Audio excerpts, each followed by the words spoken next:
بسم اللہ الرحمن الرحیم۔ پیارے بچوں السلام علیکم۔ امید کرتی ہوں کہ آپ سبھی پیارے بچے خیریت سے ہوں گے۔ بچوں آج ہم بات کریں گے چھٹے امام امام جعفر صادق کے بارے میں۔ آپ کو امام صادق کہا جاتا ہے جس کا مطلب ہے سچ بولنے والے امام۔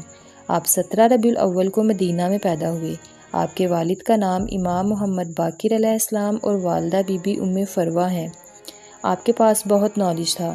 آپ نے بہت سے شاگردوں کو تعلیم دی۔ آپ نے قرآن، حدیث، سائنس، طب، فلکیات اور ریاضی کے بارے میں بھی علم دیا۔ آپ کے فیمس اسٹوڈنٹس میں جابر بن حیان شامل ہیں، اسی لیے لوگ آپ کو علم کا سمندر بھی کہتے ہیں۔ آپ ہمیشہ سچ بولتے تھے، غریبوں اور یتیموں کی مدد کرتے تھے، اپنے ماننے والوں کو اخلاق، عبادت اور علم حاصل کرنے کی نصیحت کرتے تھے۔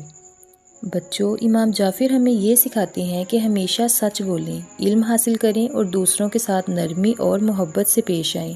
آپ کی شہادت 25 شوال کو ہوئی۔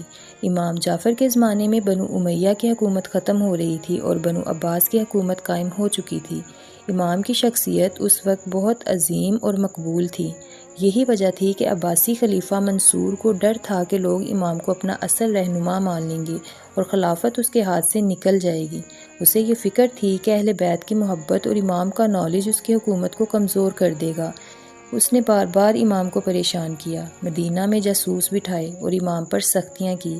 آخرکار امام کو زہر دے کر شہید کر دیا گیا۔ آپ کی شہادت 25 شوال کو مدینہ میں ہوئی۔ آپ کو جنت البقیع میں آپ کے بابا امام محمد باقر اور آپ کے دادا امام زین العابدین کے پہلو میں دفن کیا گیا۔